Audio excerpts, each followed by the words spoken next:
Kinshasa na biso, réalité ya banaki, réalité ya banaki, réalité ya banakino.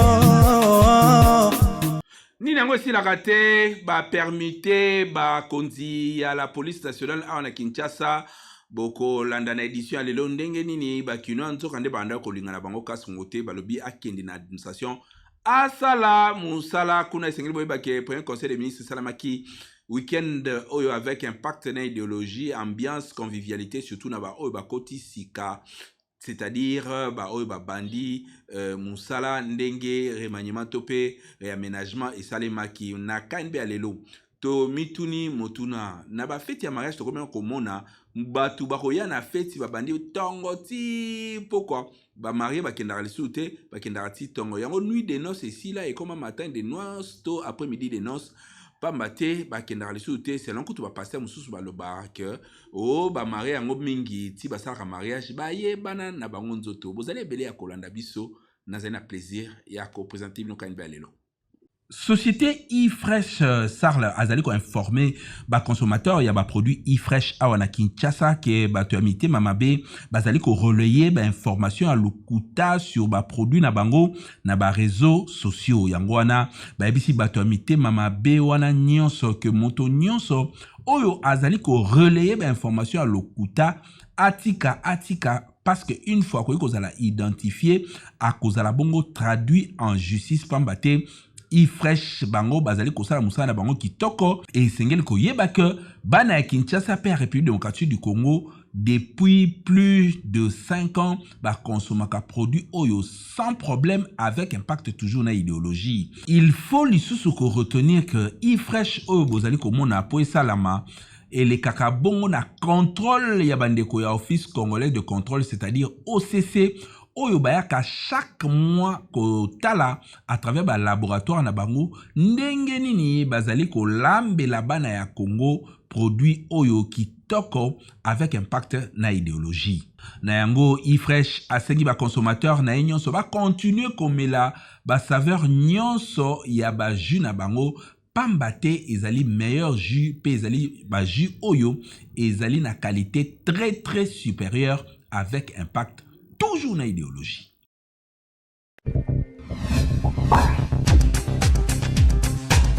Conseil des ministres, ya liboso, ya gouvernement Samade, les kaki na ambiance avec impact na idéologie, Moukantombolo Mouamaï, le président de la République, Félix Antoine Tshisekedi Tshilombo, Yemoko Azaraki na pointe avec impact na idéologie, Nini Salema Ikuna Bolanda. Reportage.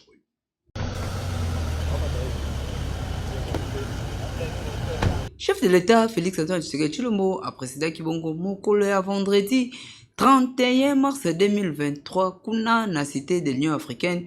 Première réunion, il y a conseil des ministres, il y a gouvernement, Samalukonde, et le cas Kibongo na ambiance kitoko, comme on a. Ba nouveau ministre oyo ba koti na gouvernement ezali bongo Jean-Pierre Bemba Gombo oyo azali vice-premier ministre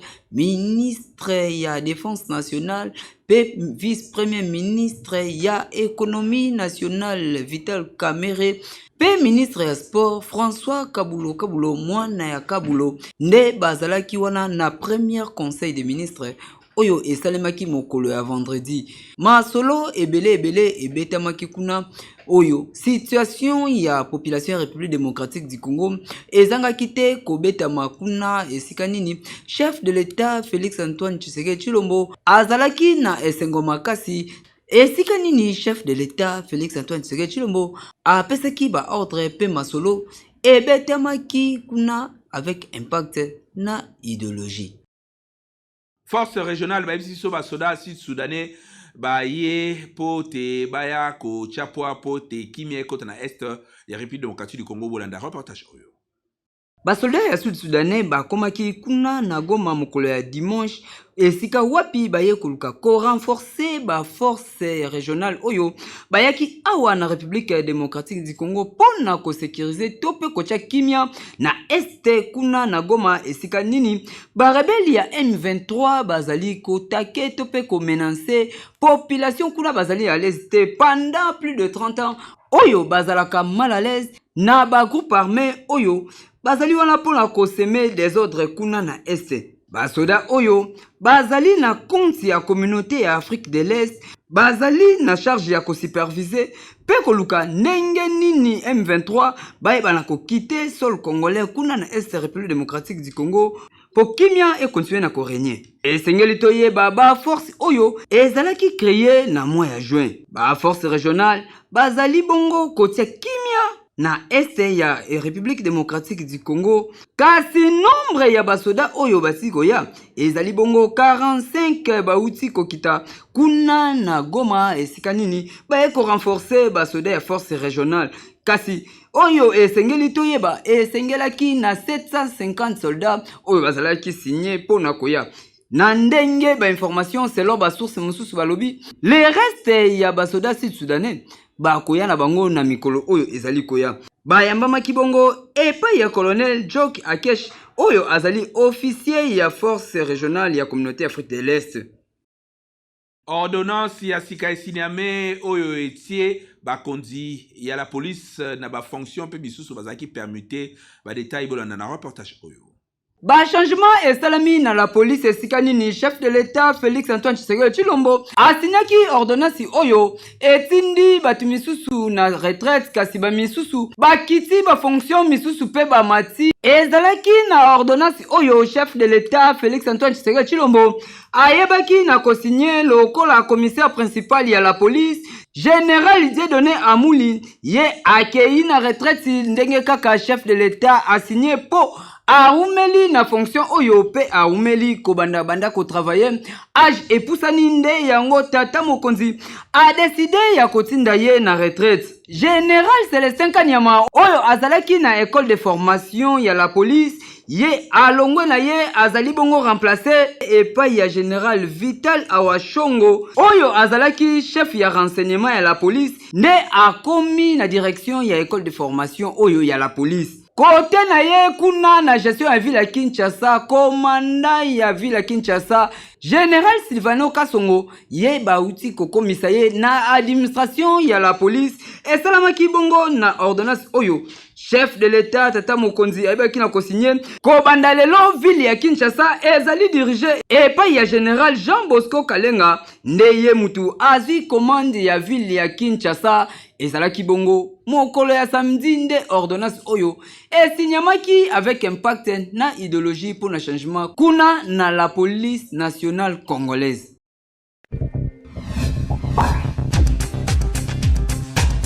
Qui sans papier à Congolais comme que le Cana Angola et refoulé plus de 200 Congolais et le Cana qui n'est ni Bolanda. Peuple congolais azali komituna asala nini akende wapi po a vivre malonga. Plus de 200 Congolais oyo bazali kuna na Angola bauti ko benga na bango kaka ndenge ezalaka. Bache bango na mituka en vrac pona kozongisa bango na République démocratique du Congo. Kasi bakomaki na République démocratique du Congo ezalaki bongo mokolo ya dimanche nde bakiteki kuna na Kamako oyo ezali na poste frontalière. Bakomaki kuna na Kamako esika nini oyo ezali na frontière ya Angola pe Chikapa wana nde esika nini ba Congolais bayaki kosukela esika bakitisaki bon kasi selon société civile bazali ko déplorer ndenge nini peuple congolais azali à l'aise na mokili mobimba na yango monsieur l'abbé Tridon asengi na gouvernement batala likambo oyo ya peuple congolais na monde entier na ndenge bazali respecté te na monde entier ndenge bazali na valeur te ko benga na batu kutu Congolais moko asila ikokufa na ye po ye aweliseki ko sauter likolo ya mutuka oyo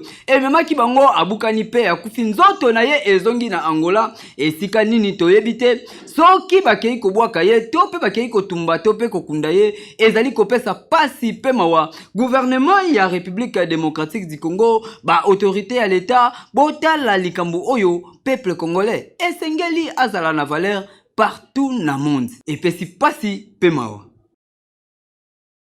Population congolaise va réagir na ndenge chef ya la police ya Kinshasa alongwe nzoka nde mingi pe banda kolinga na bango yete. Nous avons fait makasi ba wewa ba nini tracasser depuis ka songa koti. Population nous surtout ba mona ka tracasser azo sala musala moko ti. To ba musala moko azo mona na azo sala ngoti. To ba to sepeli vraiment ndenge chef de l'état ninga lungoli général ka songo vraiment toza ne sengo makasi. To ba to ko bina tozo bina ne to sawana. To lela vraiment ndenge vraiment alungwa libela to mona atana. Atana miso atana chassa te. Akenda atana este. Akende na e. Ku toujours to yoga yi makamwa tozo bina makasi toza ne sengo ka tracasserie kaka. Ka ko yiba kaka ba policier na nyonso tout kaka vraiment ba tracasserie kaka. To baba jana nyonso tout ezaka musala basaka tracasserie po policier azalaka na population mais yaka songo population ba policier ba komi ennemi ya population to ba totala nanu asala musala bien lokola koti to pesa bonne chasse asala musala vraiment ndenge esengeli eloko liboso au moins ba policier musu policier lelo akotira lelo alati teni kaka lelo ayebi asata réité lo monte mais alati teni azana ni carte bomona bimi poste zo sala ebanité mais à la titeni tracasser dans les surtout na ville à Kinshasa au moins te bobula na ville nous kanga moto oyebi été ana besité et lo monte mais lo kanga moto à par rapport to moto ana équipe bungi donc semaine ya vendredi tracasser za la vendredi c'est que za ya bolobaki na nde balongoli o ya koti nzamba sunga asa musala ndenge sengeli na nde so moteur to sepe bien sûr avec tout ça ba désordonné to ba responsable misala ezate pour tout ça là oyo eza métier na biso te to débrouiller so misali bimi to tika ba oyo nyonso e bona sepeli makasi etende balongoli ake mali bela este kuna na bunaganda kuna bazanga batu yeba tinde bana bundaganda kuna te place ite awosa musala bien kuna pona ba tracasser to encourager chef de l'état esuka wala te akoba na ba souciate akoba na ba dans toutes les provinces ba policier wa Kinshasa longola bango te na mona ba intérieur wa ba intérieur ba na Kinshasa kuluna na policier ba mité allez na wa teli ba wewa non ba wewa za ebele wewa e ba za ebele l'état n'est pas responsable atia a réglementer zela wana ala tsa bango ke boyi parce que so ba encadrer ba wewa o bien l'état va mongo ebele ta ko mele moto na mboko ya bisika musu taxé ko bakate me wewa ko baka ya nde bango ne batia ordre wana de quel droit ko pekisa ba wewa bako na kombité ya mo de transport l'état na ba transport malonga te bisika musu te ba transport l'état ko makate ba wewa bako maka bo réglementer nzela wana insécurité menace criminalité na barumwa wa bazo menacer batu na ba ekasa yawa na paix centre ville ba chèque ba toni partout comme même dimanche so côté bako menacer yo. Alors police azali défaillante côté wana na sepeli parce que yazo monisa biso passe na mboko yo tala nde na fandi boy na sala boy na pokwa na ke na zwa mo matembela ko sala bakoko nanga bango bakoya babuki bazwi biloko bapandi so bamona ki mo mbongo na kati kuna bazwi bakenango ezala ka bongo te taka sa ndenge ekoma ko botola biso biloko ba policier ko buka bata donc vraiment passe mais on boka ndenge nini ngana fanda na ngana Brazzaville mais na yaki awa kaka na décembre pona bakoko ate komi il faut tozala ko zonga isukuna te mais tala mboka ngonde na fandi passe ya bongo ndenge atiepe bato wana ya sika e bongi vraiment basala mosala e monana biso pe na kini to sepela ke to faina ba pays lokwa bangola ba benga na biso kuna ba oboma na Brazzaville ndenge moko kokotsa bato na ba conteneur ko boma siko to yina mboka na biso moko to débrouiller na mboka na biso moko mais mboka na biso vraiment ya malamu te asepeli makasi naza na kati ya kosala fete na kati ya motema na ngai ndenge balongoli kasongo na ville province ya Kinshasa o aza selonga namoni asali eloko moko te na ville province ya Kinshasa atikeli biso insécurité makasi kuluna to ya kuluna emati makasi tracasserie pe emati makasi na kati ya ville province ya Kinshasa bakomi kosenga biso bamande ya ba 300 000 francs oyo ata na ba régime passé totikala kofuta yango te mais régime oyo tozosomba tosombi plaque tosombi autorisation de transport, tosombi ticket de stationnement. Bon, ye na yebi ete tozotala ye ndenge pe asalela pe musala. So pe asali musala malamu, tobetele ka maboko. So pe asali lokola moninga na ye, akokende na ye pe kaka, akende na ye pe kaka.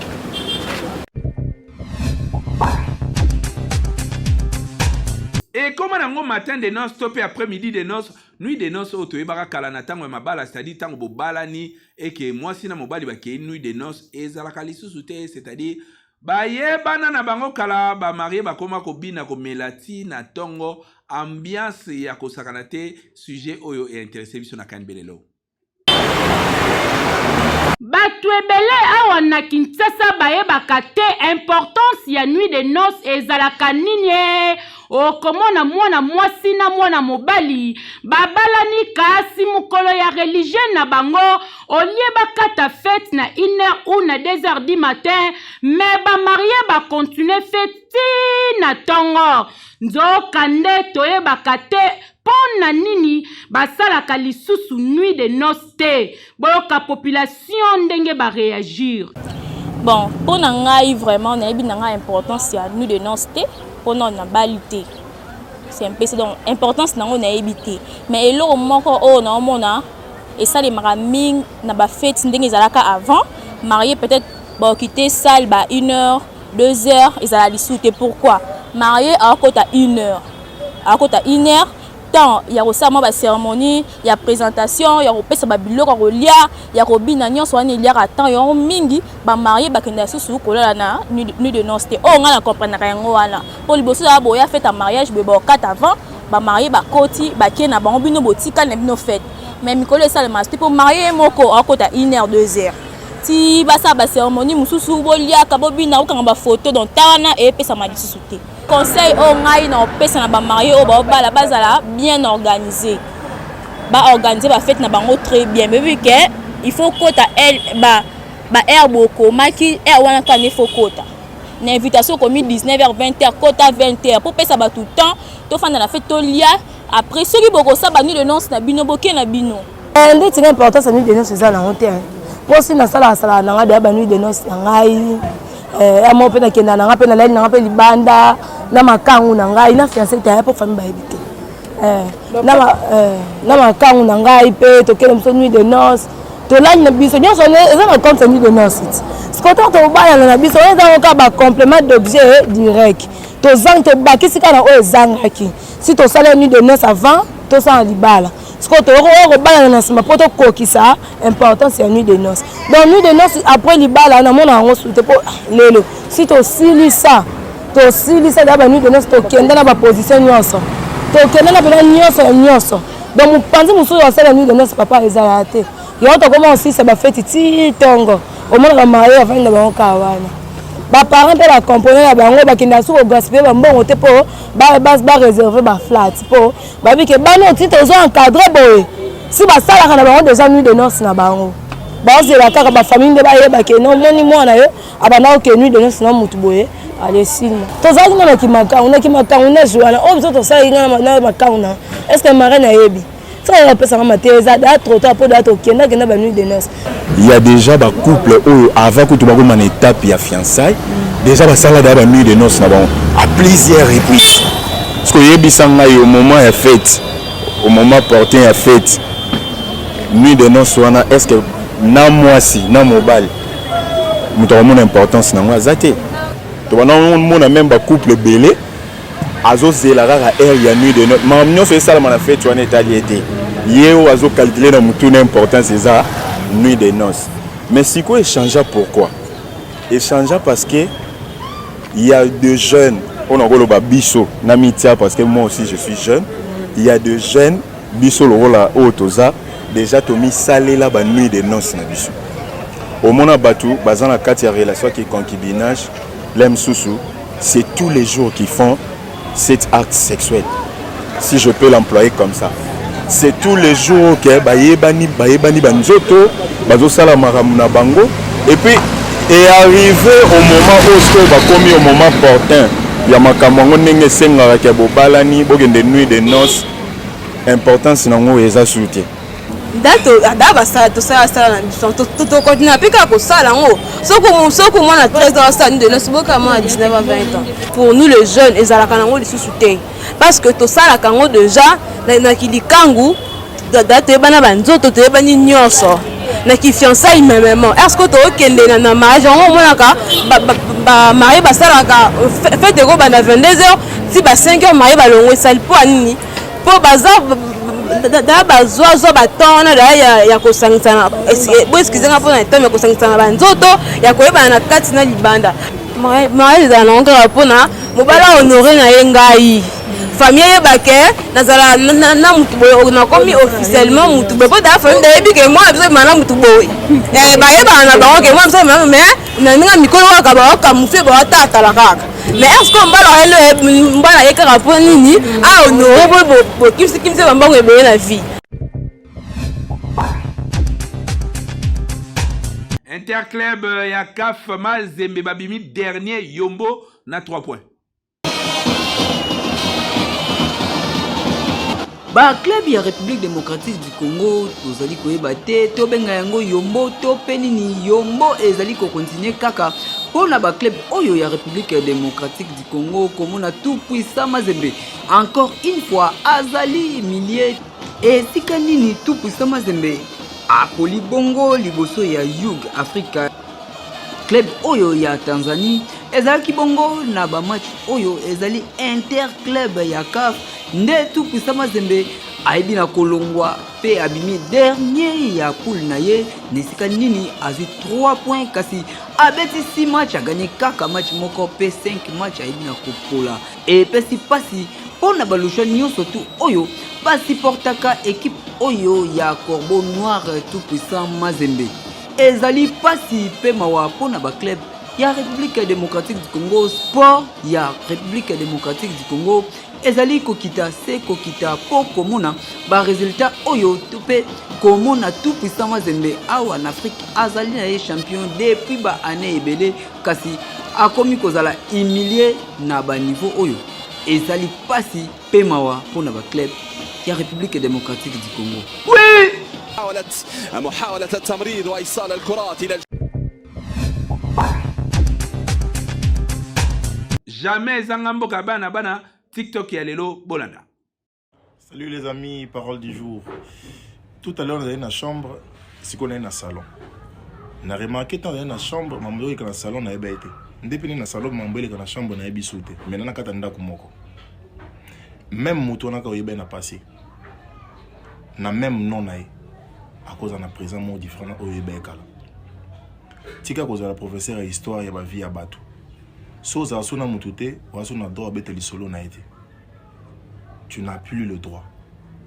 Il y a beteli solo parce que ça sona été maîtrisé été. Pas du peuple on sait n'est le cocanité. Même mutu mais quoi changer. Na carte dictionnaire ba tia mon changement. C'est pas pour rien. Tant sous départ nous ça que mutu on a changé.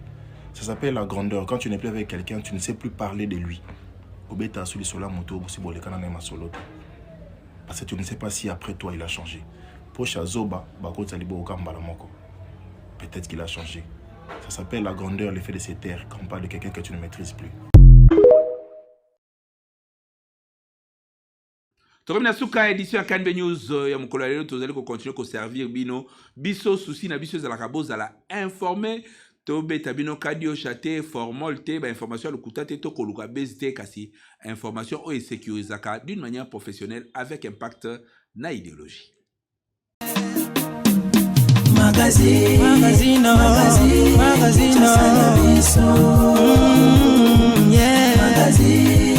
Magazine Kinshasa na biso réalité ya banaki réalité ya banaki kino